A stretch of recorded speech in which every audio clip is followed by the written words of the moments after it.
A gentileza de conceder mais 2 minutos. Então, só queria aproveitar então para reforçar 2 ideias.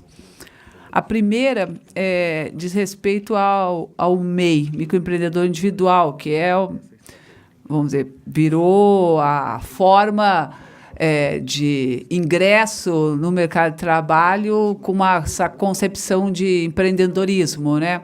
Eu queria reforçar, embora vamos dizer, essa novidade ela tenha sido justamente criada no governo Lula e tinha um propósito muito claro, que era justamente o de dar possibilidade de garantir o mínimo de seguridade social, de assistência às pessoas que dificilmente ingressariam no mercado de trabalho formal. Nós temos um registro de mais ou menos 7 mil MEIs no Brasil, mas, objetivamente, menos da metade hoje está na ativa. Eles não conseguem, 7 milhões, não conseguem manter os seus empreendimentos. E são empreendimentos pautados num trabalho que, na maioria das vezes, são trabalhos fraudulentos. São trabalhos que se caracterizam por relações de subordinação, de hierarquia, trabalho de cabeleireiros, trabalho de manicure, trabalhos, por exemplo, na construção civil, trabalhos a domicílio, seja para a indústria têxtil, seja na comercialização, produção e comercialização de alimentos, seja numa parte de serviço. Então, isso é o que caracteriza esse trabalho, esse microempreendedor individual. E uma parte desses empreendimentos, eles já estão inativos porque as pessoas abriram mão da formalização porque não tem renda com ingresso permanente para garantir, inclusive, a contribuição mensal. Então, queria destacar isso para desmistificar essas figuras do MEI, reforçar essa ideia da diferença de gênero e, principalmente, no que diz respeito à idade, 2 semanas atrás, entre os vários recuos, um deles foi de dizer, o Bolsonaro teria dito que poderia se rever a idade mínima das mulheres e, então, voltar para os 60 anos. Então, quando se fala em tempo de contribuição de 40 anos para receber o benefício integral e 20 anos para ter acesso a 60% dos benefícios, para as mulheres não faz absolutamente nenhuma diferença, é 60 ou 62, porque os dados que se tem é que, em média, por exemplo, dado 2014, em que o mercado de trabalho estava mais estruturado, mais formalizado, a mediana era de 16 anos de contribuição para 50% das mulheres que recorreram ao benefício naquele ano. Quer dizer, passados 4 anos, que o mercado de trabalho se estruturou muito mais, muito delas nem sequer atingiriam os 15 anos de contribuição agora. Então, não tem como discutir 62 anos, voltar para 60 anos, se você mantém os 20 anos de contribuição. Isso, no caso das mulheres, é uma questão essencial, fundamental, e eu gostaria de reforçar isso, inclusive, para a gente ajudar a desmistificar e desmentir essa ideia de que, as mulheres voltariam a uma situação anterior mais favorável, que não coincide com a realidade. Obrigada, Linda. No final acabou sendo... Eu apreciei o finalzinho. A minha fala foi muito para reforçar os efeitos econômicos que está sendo proposto. E justamente reforçando o ponto que tanto o Gaba, os 3 falaram, e aí era só para concluir isso. Essa proposta ela não tem um cunho fiscal. Ela tem um discurso fiscal, mas ela não tem como objetivo resolver o problema fiscal brasileiro. Se alguém quisesse resolver o problema fiscal brasileiro, teria que atacar o problema do crescimento econômico, que está completamente pífio. É isso que fez cair a receita da previdenciária, é isso que fez cair toda a receita brasileira, que a gente já está com anos de quedas recorrentes de arrecadação no Brasil e que não recupera. Se a gente precisa manter um estado de bem-estar social, a gente precisa recuperar o crescimento, e esse tem que ser o nosso discurso, tem que mostrar para as pessoas que o discurso que elas compraram, e foi o discurso desde o golpe, foi: o seu desemprego aconteceu porque o governo gastou demais. Esse é o discurso que está na cabeça das pessoas. Elas acham que o desemprego foi causado por um excesso de gastos, com previdência, e a gente precisa, nesse debate político, conseguir convencer as pessoas que é o oposto. O que eles querem é simplesmente destruir a economia, manter o desemprego altíssimo, não gerar nenhum emprego formal, tudo isso acaba com a Previdência por uma questão arrecadatória, e depois entregar o fundo público para o sistema privado dos bancos. É isso que eles querem fazer, eles não têm nenhum objetivo fiscal. Se alguém tivesse preocupado com a questão fiscal, ia olhar o que aconteceu no resto do mundo. Na Europa, já se percebeu na Europa que todos os ajustes fiscais que eles fizeram depois da crise levaram a uma piora da situação fiscal, não uma melhora. Por quê? Porque justamente parou o crescimento econômico, parou a geração de emprego. A Europa e os Estados Unidos estão com uma recuperação econômica pífia, com baixíssimo emprego. Os Estados Unidos está super bem, mas o desemprego lá está baixo porque caiu o número de pessoas que procuram emprego, não porque o emprego aumentou. E a gente está no mundo inteiro percebendo que se você ficar com políticas como essas, você vai destruir a economia. Então a gente tem que mostrar para as pessoas que o que eles estão propondo não é um problema para resolver o problema de longo prazo, é simplesmente retirar o dinheiro dos trabalhadores e botar nos bancos. É só isso, não tem nenhum outro objetivo. Esse é o único objetivo dessa reforma. Agradecemos. Eu aqui mais pelo menos umas 2h30 para falar desse assunto, mas não vou falar. Eu pedi ao Arlindo, e ele gentilmente atendeu. Gentilmente, Arlindo. Não, estou falando gentilmente, é verdade. Eu cheguei aqui, eu organizei a minha fala, e eu cheguei atrasado. E quero aqui justificar, eu ajudei na organização, estou aqui desde antes das 9h. Eu cometo uma falha, e que eu fui reorganizar o meu planejamento estratégico na hora do almoço. Eu não falo com a Globo, não falo com o jornal O Globo, não falo com o Estadão, não falo com a Folha e não falo com o Valor. Vocês viram que não tem nenhum artigo meu nesses espaços. Meus artigos vão tudo para mídia alternativa. E me chamaram agora para um almoço para repensar essa estratégia. E não tinha outro horário. A pessoa que veio falar comigo só tinha esse horário. Por isso eu fui almoçar, tratar do tema e repensei. Daqui para frente vocês vão ver artigo. Né? Eu ainda concordo. Eu acho que não gosto, mas vou fazer. E a segunda coisa é que eu me propus a começar este evento fazendo lembrando uma coisa trágica, mas fazendo uma homenagem a uma militante que é Marielle Franco. Um ano que a elite machista, homofóbica, a elite cruel, desumana desse país tirou a vida de uma criatura que ajudou a transformar a vida de muita gente no Rio de Janeiro. E hoje, infelizmente, 1 ano da morte da Marielle, e ninguém ainda sabe quem foi o infeliz que mandou a fazer essa morte. Não está ainda, né? A gente pensa que sabe, mas ainda tem muita coisa para vir. Então, eu só queria lembrar isso e dizer que a Marielle, inclusive, era uma militante do PSOL, mas tranquilamente poderia ser uma militante do PT. Era uma militante progressista, que constrói alternativa social, que tem uma visão humana das coisas. E, por fim, também me propus a agradecer ao professor Andras, o Toff, um companheiro de luta, que ajudou a reconstruir o Pilar Solidário, mas também brigou contra a capitalização no Chile. É professor na universidade, de Berkeley, na Califórnia, e se dispôs a vir aqui hoje só para, que não é pouca coisa, participar desse debate com a gente. Professor Andras, muito obrigado pelo seu esforço. Obrigado, Arlindo. A todos e todas, queria cumprimentar na pessoa da nossa presidenta Grace, né, pela iniciativa, né, os parlamentares nossos, das bancadas do Senado e tudo mais. E eu queria chamar a atenção para o seguinte, né? O que eu saio daqui, embora esse conjunto de informações e alguns nuances de posições, mas eu fico cada vez mais convicto de que esse problema ele está mais relacionado à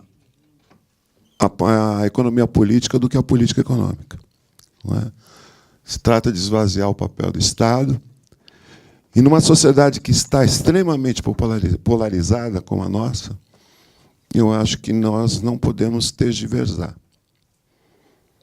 Tergiversar é no sentido, sim, de dizer com todos os pontos que esta reforma não nos interessa, né?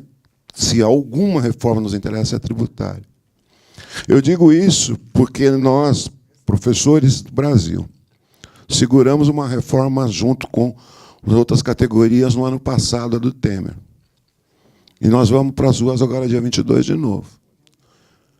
Mas é muito difícil, e aí eu estou dialogando muito fraternalmente com os companheiros, Você vai dialogar com o professor vai falar assim, mas vocês estão fazendo lá na Bahia. Vocês estão fazendo em tal lugar, etc. e tal. Mas a nossa é diferente. Numa sociedade polarizada, não tem diferença. A narrativa que ganha é aquela que convence imediatamente. Então, acho que nós vamos precisar discutir essa questão da comunicação. Vamos ter... Viu, o deputado Paulo Pimenta estava colocando o problema dos governadores. Se nós, inclusive, a partir desse seminário, discutimos aqui o impacto territorial nos municípios e como podemos trazer os prefeitos para esse debate, né? Porque não podemos avançar e fazer um debate sobre como também convencer os governadores, que são grandes empregadores de servidores da segurança e da educação, para fazer esse debate também, né? Então, então é isso. Eu queria chamar a atenção para que nós saiamos, enquanto partido mesmo, tanto a bancada e o partido, eu estou aqui mais como movimento social, né, mas que a gente saia com um discurso muito vigoroso para combater e que a gente não tergiverse no nosso diálogo. Obrigado. O auditório está gelado. Então, pessoal, eu acho que foi muito oportuno esse trabalho que a Fundação Perseu Abramo preparou de retrospectiva de textos sobre o debate de reforma da Previdência no PT, porque eu não me lembro dos 20 e poucos anos que eu me lembro desse debate no Diretório Nacional, da gente não ter saído dividido em nenhuma das propostas de reforma da Previdência que a gente enfrentou. A gente enfrenta de forma mais unitária e coesa no partido as reformas quando a gente está na oposição do que quando a gente estava no governo, né? Então, essa oportunidade que nós temos de unificar o PT para derrotar uma proposta que é a proposta central da agenda econômica forte desse governo fraco, nós não podemos perder. Por isso, as sensibilidades das mesas anteriores trouxeram para cá as nuances, como foi dito aqui, né? Porque nós não podemos permitir, dado o fato de que a agenda desse governo é a agenda do grande capital transnacional e financeiro, e a porta de entrada dessa agenda é a aprovação dessa reforma da Previdência, a oportunidade de derrotá-lo. E tanto esse tema é central para a continuidade ou não da agenda do governo, é que qualquer tentativa do Bolsonaro de dizer que a gente pode abrir mão disso e voltar atrás naquilo, foi duramente sancionada. E ele teve que voltar atrás. Não, eu não disse não que a gente podia diminuir a idade mínima das mulheres e coisa do tipo, aumentar para cá, porque para eles aprovar essa reforma é central para a continuidade desse governo. E por isso é que eu acho que nós não podemos e devemos nos sancionar em qualquer tentativa de flexibilizar pontos de negociação a partir das nossas contradições com o tema. Por isso a importância da gente trazer o debate dos estados para cá, porque o governo está claramente chantageando os estados. E chantagear os estados só pode ser chantagear a esquerda. E chantagear a esquerda só pode ser a partir do PT, porque nós lideramos os governadores de esquerda. Da mesma forma que nós, em momentos anteriores, fomos os patrocinadores dos interesses de muitas das corporações que hoje têm os seus privilégios ameaçados por por aspectos dessa reforma e que procurarão, apesar de terem ajudado o golpe e ajudado a eleger a direita nesse país, procurarão a esquerda para patrocinar alguns dos seus interesses. Então, eu dou esses dois exemplos para mostrar como nós podemos ter cascas de banana que nos dividam no fundamental. E o fundamental deve ser uma oposição firme e vigorosa de conjunto a essa proposta, impedindo a desconstitucionalização, defendendo o regime geral, combatendo os privilégios e ponto final. E esse é o papel, a meu ver, que um partido de oposição de esquerda pode cumprir de forma importante nessa conjuntura, nesse momento. Obrigado, Renato. daquilo que eu não tenho o dom de uma intervenção de alta qualidade como o do Rogério. Quero usar um dom aqui que eu tenho para contribuir com este processo aqui. Primeiro, parabenizando pelo seminário. Eu não tenho dúvida nenhuma que o seminário teve esse papel de trazer esses grandes quadros para poder identificar e nos municiar de argumentos.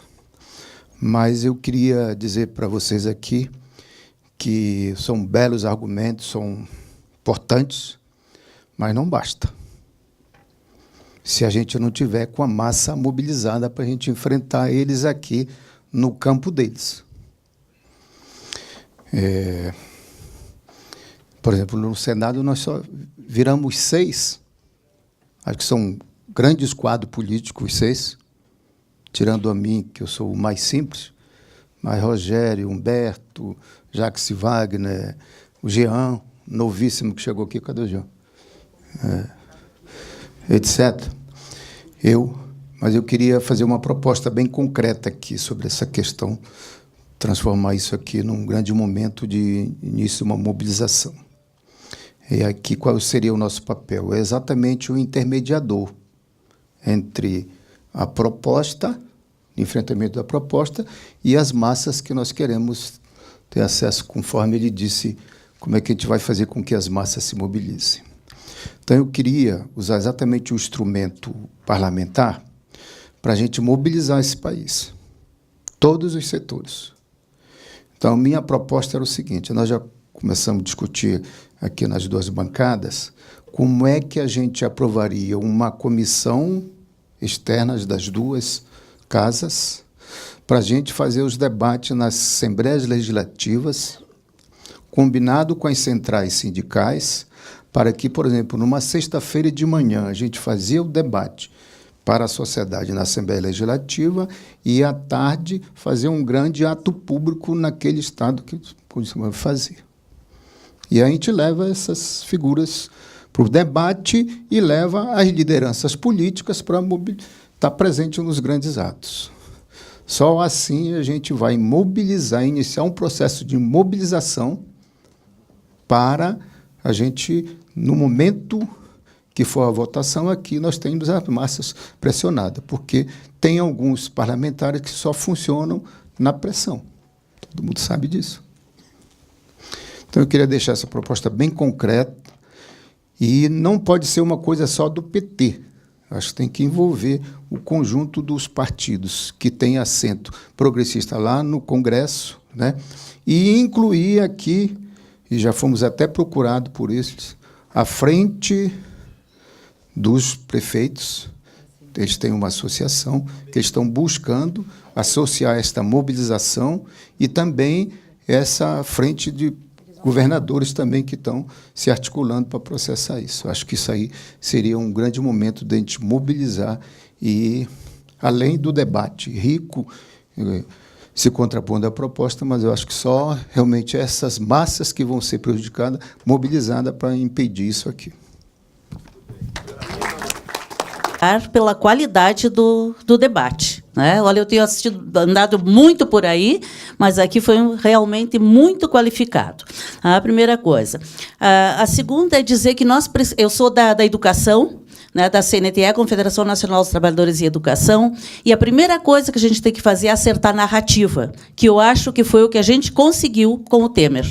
Ninguém falava em reforma da Previdência em escola. Era o fim da aposentadoria. É o fim da aposentadoria do pai, da mãe, do irmão e assim por diante. Nós acertamos, e a segunda coisa foi o corpo a corpo com os deputados. Naquela época, é época de eleição. Agora vai demorar. Então, um pouquinho diferente já. Tá? Para a gente fazer isso, nós precisamos ter informação.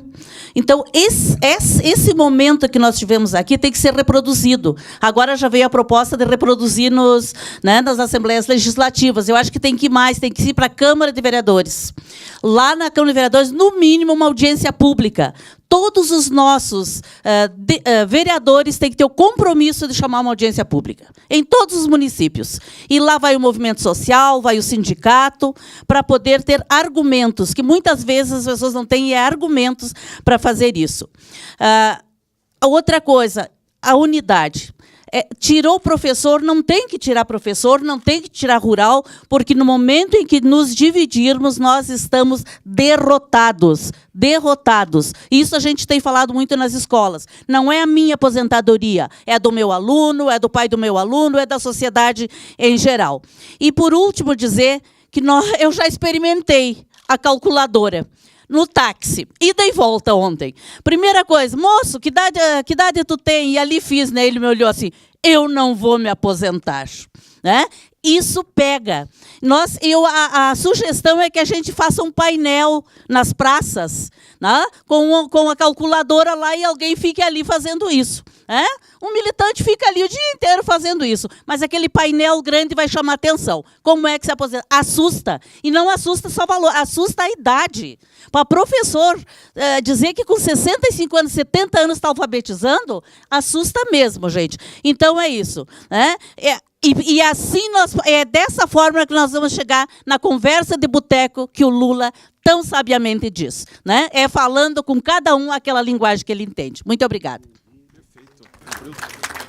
Na PAR, Associação Nacional dos Participantes de Fundo de Pensão, primeiro eu quero parabenizar a mesa pelas excelentes exposições e trazer uma contribuição que agora, no finalzinho do ano, nos dias de 8 e 13 de novembro, nós fizemos uma pesquisa envolvendo 2.045 pessoas, 152 municípios, para ter a percepção de por que a Previdência Complementar não cresce.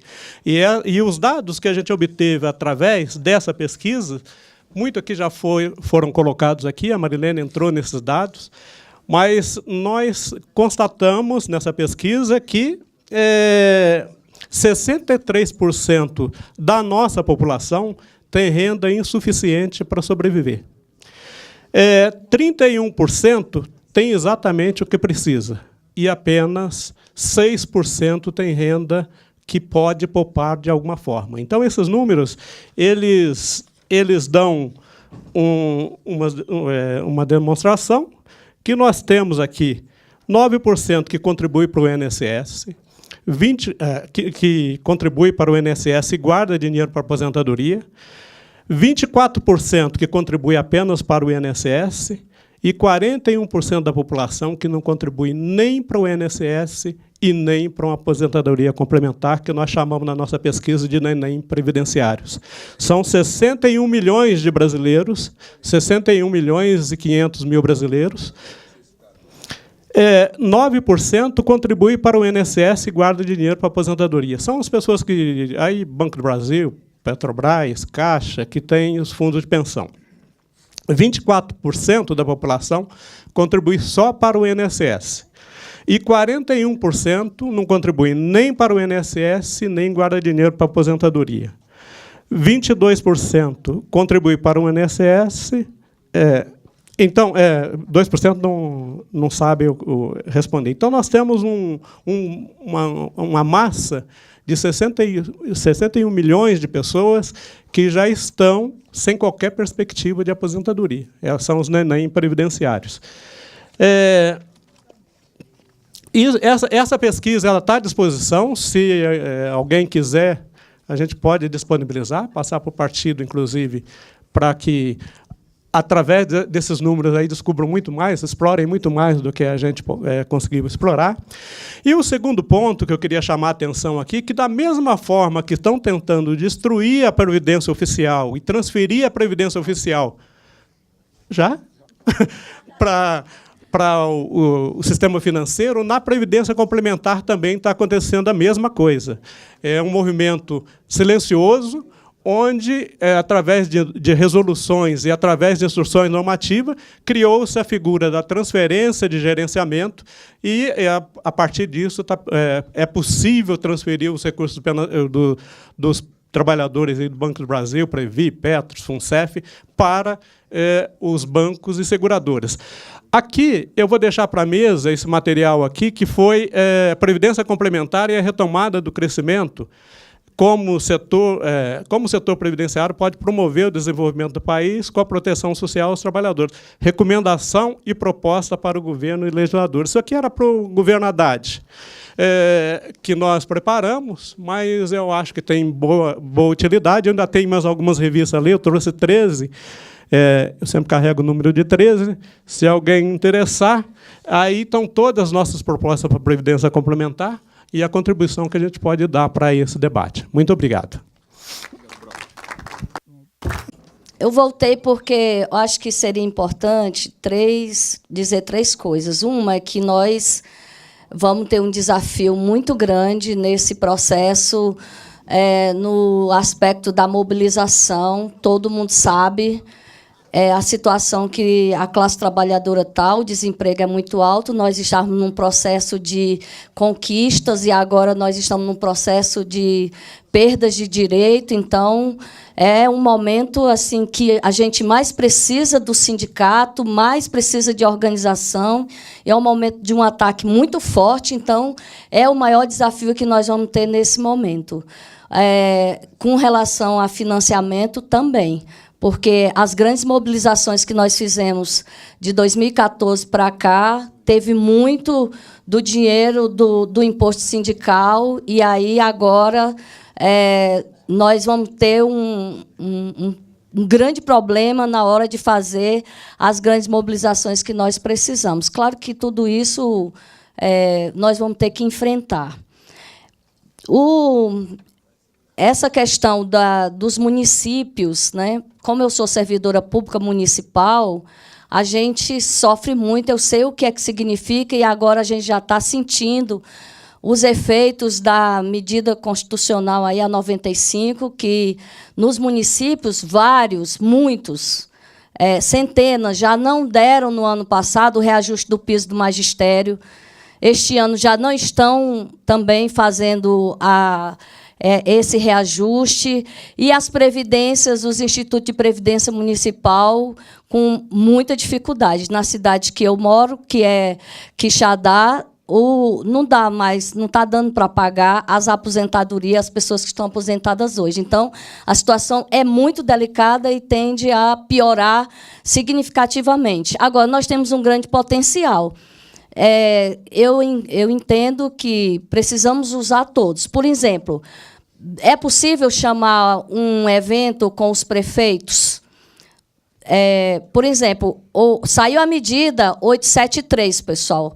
Um prefeito do PT, sem ser para a prefeitura, era para o governo federal, o prefeito do PT da cidade lá em Santa Catarina, ou do Paraná, já mandou tirar da folha de pagamento o desconto das mensalidades dos sócios do Sindicato dos Servidores Municipais. Então, a gente diz uma coisa aqui... Pode dizer o nome dele? Eu digo já, eu esqueci o nome da cidade, desculpa. Mas eu digo, aí, para concluir, nós precisamos ter uma coisa uniforme. É muito difícil, mas nós temos um grande potencial. Se nós temos mais de 5.000 municípios, se a gente chama os presidentes dos diretórios municipais, os vereadores e tal, nem todo mundo teria condição financeira de estar, mas se você botar aqui já uns 3.000 para ouvir o que nós ouvimos aqui, é outra história. A gente pode também se comunicar pela internet. Eu acho que tem que ter um chamado geral, porque a gente faz uma coisa no movimento sindical, o pessoal do partido faz outra, os parlamentares faz outra, e quem está no poder faz outro nos governos, então fica mais difícil ainda. E dizer que, assim, quantas vezes nós dissemos, lamento ter que dizer isso agora, mas quantas vezes nós do movimento sindical e do movimento social chamamos a atenção para que a gente fizesse mais trabalho de base, que a gente tivesse mais conscientização, que a gente tivesse muita coisa. E, às vezes, muitas vezes, as pessoas nem conheciam a gente depois que assumiu um cargo comissionado. Então, é preciso botar o pé no chão, que agora ou a gente se junta e levanta isso e bota as propostas do PT, inclusive todo o projeto, o projeto do Haddad, do Lula, tudo que já foi construído de forma positiva agora, para a gente não perder o país que nós construímos até aqui. Obrigado, municípios, mas só assim, eu penso que devíamos, então, chamar prefeitos do PT, mesmo que fosse regionalmente, os deputados estaduais e os vereadores, e fazer seminários assim, nesse porte, porque a luta vai ser na rua mesmo, porque aqui no parlamento não precisa ter ilusão. Se não for na rua, no parlamento não adianta ter ilusão, vai ter discurso, vai ter resistência. Então, era para dizer isso. A ABM esteve aqui ontem, né, e o Eduardo estava aqui hoje, propondo fazer isso. Eu acho que a gente precisa, enquanto partido, fundação, as bancadas, quase todos os estados, se não todos os estados, nós temos deputado federal, né? Então, organizar essas idas, mas deixar lá também, com os prefeitos e os vereadores nossos, os deputados estaduais, uma condição de combater com essas informações que nós temos aqui de forma mais direta. Obrigado. Excelente. Obrigado, senador.